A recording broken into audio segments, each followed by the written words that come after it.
Hey everyone, how's it going? Azrin here, owner of the Calgary Language Nerds, and today we're going to look at two different things. We're going to do a double whammy. So for our double whammy episode today, we're going to look at the simple past tense, no object, and we're going to look at the simple past tense with an object. If we use technical terms, as you can see on my screen, we have simple past tense transitive, simple past tense intransitive. It doesn't matter what those fancy words mean. I'm going to make it very simple for you today. Now, I do have a separate video on this YouTube channel and on the podcast where I talk about the past tense um, and really spend a long time on it. Today's primary focus is practice. We're going to translate lots of sentences. Okay. Let me share my screen once more. Let's begin with simple past tense with no object. First of all, our subject pronouns. For I, we say hum. Tu, you, we say tu in the informal. You, formal, we say tame. He and she, we have e. They is eloko. We is ame and apne. For our suffixes, we have yo in the masculine for I. E for feminine I. So bolio, hum bolio, I spoke. Masculine, masculine. Hum boli, I spoke in the feminine. If you are a woman, you will always say hum boli, hum chali, hum dori. If you're a man, you will always say hum bolio, hum chalio, hum dorio. In the informal you for tu, same thing. Yo for masculine, e for feminine. What matters is who you are talking to. You are talking to a man, you say tu bolio, tu chalio, tu dorio. You're talking to a girl, a woman, tu boli, tu chali, tu dori. So E for women, yo for male. If you're being formal with someone, we have ya, so tame bolia, tame chalia, tame doria, so on and so forth. He and she, again, yo for the masculine, E for the feminine, ya for polite or respectful. They, we have ya in the plural, so that's pretty straightforward. And we have ya as well. I do believe, I'd be curious if you are Gujarati and have a family that does this. I do believe that there are some Gujaratis that in the feminine plural, so like a loco, like they spoke, they walked, they whatever. If the they were a group of women, I do think that there are some Gujaratis who will just make it e. They will just literally keep the singular feminine form. I think some Gujaratis do that. If you come from a Gujarati family that does that, please type it into the comments below. I'd be very curious to read about that. Now, there's some really good news about intransitive verbs in Gujarati. There are not that many of them. Like, here's some really common ones. Dorvu is to run, chalvu to walk, bhagvu to run away or to run really fast, bolvu for speaker talk, ungvu for sleep. You could also have suvu as well. Suvu is also an option for sleep. Udvu for fly, hasvu to laugh or smile, utvu to wake up, tarvu to swim, drujvu to tremble, chadvu to climb, javu to go. Javu is an irregular verb. It doesn't follow the typical rules in the past tense, which we'll see momentarily. Now, before we jump into practice, if we scroll up, what is an intransitive verb? What the heck does that mean? What do these verbs have in common? What is it about these 10-ish verbs? Dorvu, chalvu, bhagvu, bolvu, ungvu, urvu, hasvu, utvu, tarvu, drujvu, chadvu, javu. What is it about these verbs that make them intransitive? What does this even mean, right? And why do we have two different rules? Why is it in the past, in Gujarati, we have a simple past tense with an object, transitive, and simple past tense, no object, intransitive? What's the difference? What's really going on here? So to keep things simple, intransitive, we do not, in the most literal sense, like literally speaking, we do not have an object. We do not have an object in the sentence. And I mean object almost in a literal way. For example, I drink water. Here's some water. There's an object here. There's like a thing, right? I drink water. There's an object, right? There is an object. I I write a letter, right? A letter. There's an object. There's a literal object that I'm writing a letter. I'm writing something, right? Tangible. But if I say, for example, if we look over here, when we have no object, dorvu, to run. There's no object. I I run. What's the object? There's no object. I'm just running, right? 2 words. I run. Whereas I drink water, 3 words. Water, there's an object. That's the difference. Gujarati has a different set of rules when there is an object, right? I drink water versus there isn't an object. I run. You'll often see that with the number of words. I run, 2 words. I walk, 2 words. You climb, 2 words, right? Whereas, like, I drink water, 3 words. I eat food, 3 words. I sing a song, 4 words. Right? We have multiple words there because there's literal objects. Usually, not always a literal thing, but usually a literal physical object in the sentence. Very often something literal and physical. Very often. Not always, but very often. So we're going to start with these intransitive ones. There's fewer verbs to work with, and it's actually slightly easier.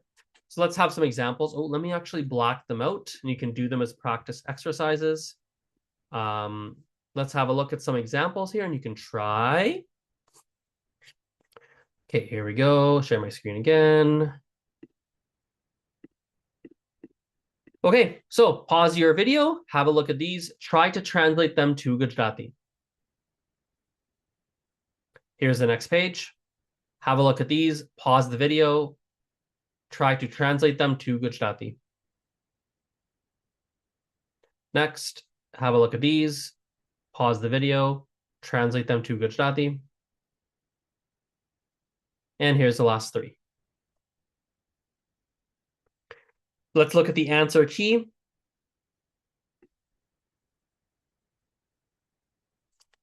Oops, hang on, that didn't work. Okay, here we go. Perfect. So, I ran. Hun dodio for masculine. Hun dori for feminine. You might see these hatos, which I'll explain in one moment. But for now, keep it easy. Hun dorio, masculine. Hun dori, feminine. You ran. Tu dorio, masculine. Tu dori, feminine. Tame doria, respectful or polite. He or she ran. E dorio, e dori, e doria, masculine, feminine, respectful. We ran. Ame apne doria. They ran. E loco doria. I walked. Hun chali, masculine, feminine. You walked. Tu chali, tame chalia, masculine, feminine, respectful. He or she walked. E chali, e chalia. Again, masculine, feminine, respectful. Ame apne chalia for we walked. E loco chalia for they walked. I spoke. Hun boli, masculine, feminine. Tu boli, tame bolia for you spoke, masculine, feminine, respectful. E bolio, e boli, e bolia, masculine, feminine, respectful for he and she spoke. We spoke ame apne bolia, ame or apne bolia. They spoke e loco bolia. For waking up, I woke up, hun utti, masculine, feminine. You woke up, tu utti, tame uttia, masculine, feminine, respectful. He or she woke up, e uttio, e utti, e uttia, masculine, feminine, respectful. We woke up, ame or apne uttia. They woke up, e loco uttia. I went. Remember, to go is a irregular verb. Hun gayo, hun gai, masculine, feminine. Tu gai, tame gaya. That's you went, masculine, feminine, respectful. E gayo, e gai, e gaya. He or she went, masculine, feminine, respectful. We went, ame or apne gaya. They went, e loco gaya. Now you'll notice I put these hatas and hatis in like brackets here. The way that some people talk, they will say, let's go back to the top. Some people talk like this. They will say, hun dorio hato. Or in more casual speech, hun dorioto. How dorioto? Ha ha dorioto. Ha. Ha doryo to, hun doryo hato. Yes, ha, right? Same thing. It's the same thing. Some people might add a hato or hati. Hato for masculine, hati for feminine, hata, here it is. Hata for respectful. They may add that at the end of each sentence. Technically speaking, hun doryo hato means I had run, but when people talk just casually, they frequently might just say hun doryo hato, and that means like it's a simple past. That means I ran. Does that make sense? Okay, let's look at some examples for the transitive simple past. Now, in the transitive simple past, first of all, it is a bit more complicated, a little bit more complicated.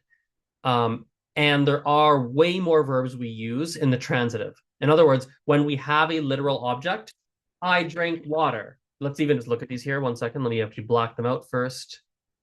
Let's block these out, right? If we even look at the example sentences first, oh, shoot, hang on. 1 second. Let's fix that again. If we even look at the examples, I read a book. You read a book, right?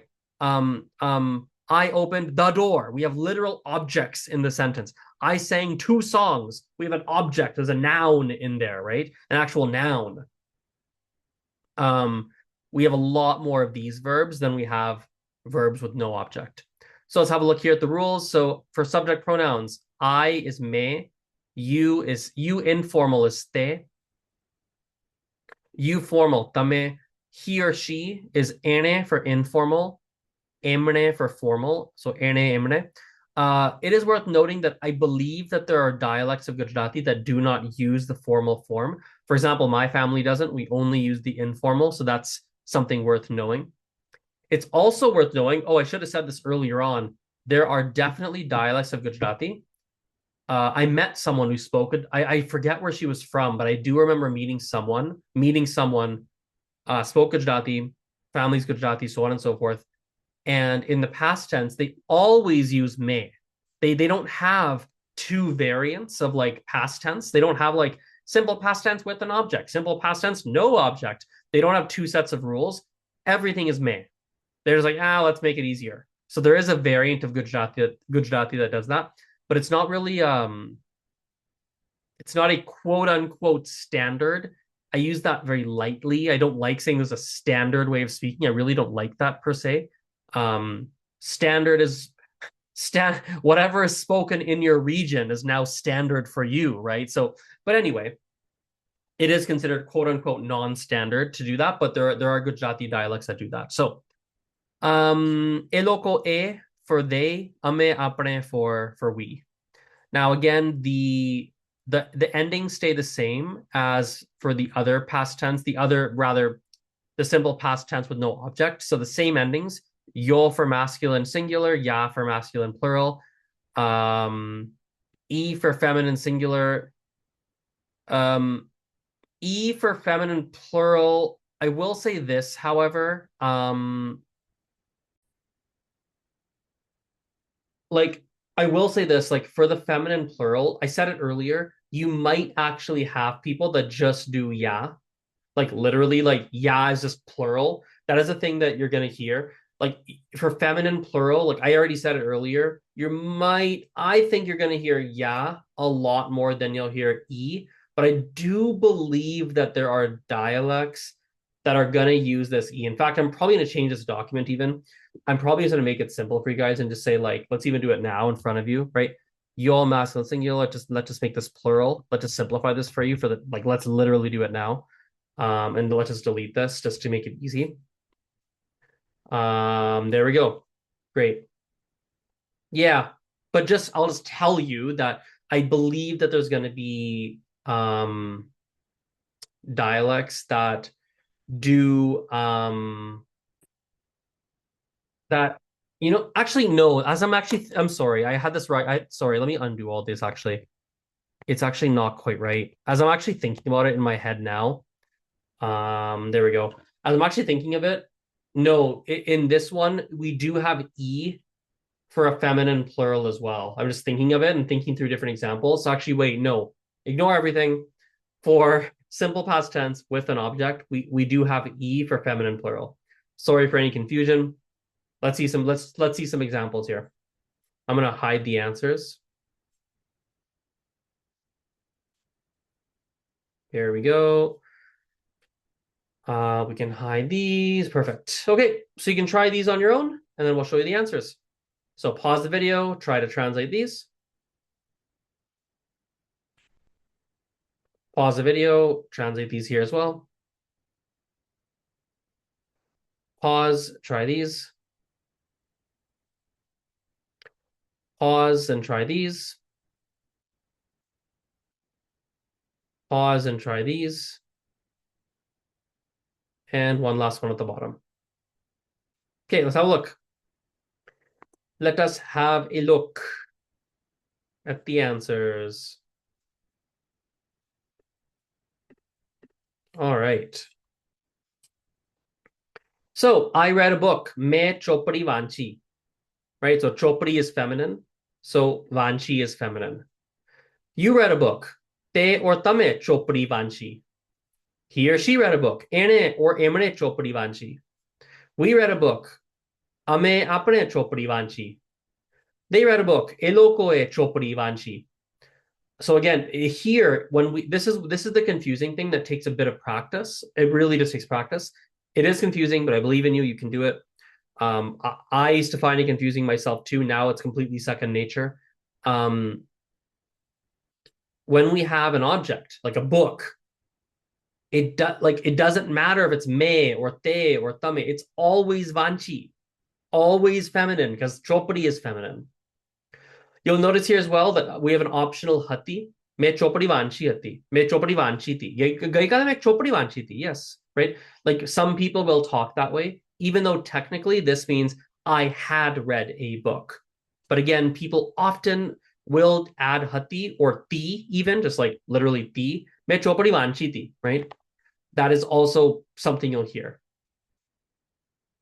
Next one. Oh, by the way, if we made this plural, I read 2 books, like not just one, but 2. Me be chopri vanchi. So again, still vanchi. Still vanchi. Doesn't change. So as a reminder, right, feminine plural is still E. All right, I worked. Me kaam karyu. You worked. Te or tame kaam karyu. He or she worked. Ene emne kaam karyu. Again, we have the optional hatu for these. We worked. Ame apne kaam karyu. They worked. E lokoe kaam karyu. I opened the door. Now, if we have a masculine noun, me darvajo kholyo. Te tame darvajo kholyo for you. Ene emne darvajo kholyo for he. We opened the door. Ame apne darvajo kholyo. They opened the door. E lokoe darvajo kholyo. I sang 2 songs. Me be geet gaya. This is now plural, right? You sang 2 songs. Te or tame be geet gaya. She sang 2 songs. Ene emne be geet gaya. Next one here. Where'd it go? Here we go. Ame apne be geet gaya. We sang 2 songs. They sang 2 songs. E lokoe be geet gaya. Right? Yeah, pretty straightforward there. Okay, let's look at the next one for cutting mangoes. Me keri kapi. I cut a mango. Again, if this was plural, me tron keri kapi. I cut 3 mangoes. Still kapi doesn't change. You cut mango. You cut a mango. Te tame keri kapi. He or she cut mango. Ene emene keri kapi. We cut mango. Ame apne keri kapi. They cut mango. Eloque keri kapi. For writing a letter, again, back to masculine, me kagar lakhyo. You wrote a letter, te tame kagar lakhyo. He or she wrote a letter, ene emne kagar lakhyo. We wrote a letter, ame apne kagar lakhyo. They wrote a letter, eloque kagar lakhyo. I spilled water, me pani dhoryu. Pani is a weird noun where it ends in E, but it is a neutral noun. That's a little bit unusual. Usually words ending in E are feminine, but not for water. So, me pani dhoryu. You spilled water, te tame pani dhoryu. He or she spilled water, ene emne pani dhoryu. We spilled water, ame apne pani dhoryu. They spilled water, ए लोग को पानी ढोड़ियो. I wash clothes, मैं कपड़ा धोया. You wash clothes, ते तमे कपड़ा धोया. He or she washed clothes, एने एमने कपड़ा धोया. We wash clothes, अमे अपने कपड़ा धोया. And they wash clothes, ए लोग को कपड़ा धोया. So yeah, one last thing I'll show you here. It's a different topic, but I feel it's relevant to mention. Let me just pop over to. Okay, here we go. Let's pop to really anything here. Any of these. Let's just do with Geet, for example. Like I sang two songs, Me Be Geet Gaya, for example. So Gujarati has a few different ways to pluralize. You have to listen carefully for this. So to make something plural, right? If that something, the noun, right, whatever the noun is, if it ends in a U or an O, so for example, darwajo, door, right? If it ends in U or O, we have to make it a to make it plural. So ek darwajo, be darwaja, right? Two doors, one door, two doors. But if it doesn't end in an O or it doesn't end in a U, we have two ways to pluralize, and both are equally correct. Number one, we don't pluralize it. Like behind me, there's a window. Ik body, one window. Be body, two windows. Body is just body, right?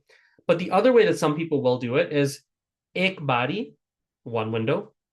Be body or be body or be body or two windows. So they might add or at the end to indicate it's plural. Now it depends on the person, depends on how they talk. There's a lot of factors there, but that is worth mentioning. So even something like Mebegit Gaya, you could actually like Gito is a word. Some people might say Gito as an example for songs in the plural. Okay, so that's that. I hope that was helpful for you guys today. If you have any questions, let me know. I do have, as you know, I've said this many times. I do have many other worksheets like this, and I do always make more resources. I use them for right now. Like, if you ever want something on the YouTube channel, just email me. It's pretty easy to email me. If you ever want a worksheet, like just email me. Um, Probably the easiest way actually, in case my email changes, because I do change it. Um, things do change. So easiest way to reach me is just azrinlanguagenerd.com/contact, azrin.languagenerd.com/contact. The link is in the episode description box as well. Just email me, tell me whatever worksheets you want. If you ever want early access to sheets, like I haven't obviously made YouTube videos yet of all these other things. Early access is usually given to my private students. So if you ever want early access, just let me know and we can look at some lessons and such. But yeah, if you're ever watching a video and you want to see the exact worksheet, just email me. More than happy to send it over. Okay, have a nice day. See you in the next video. Aujo, bye.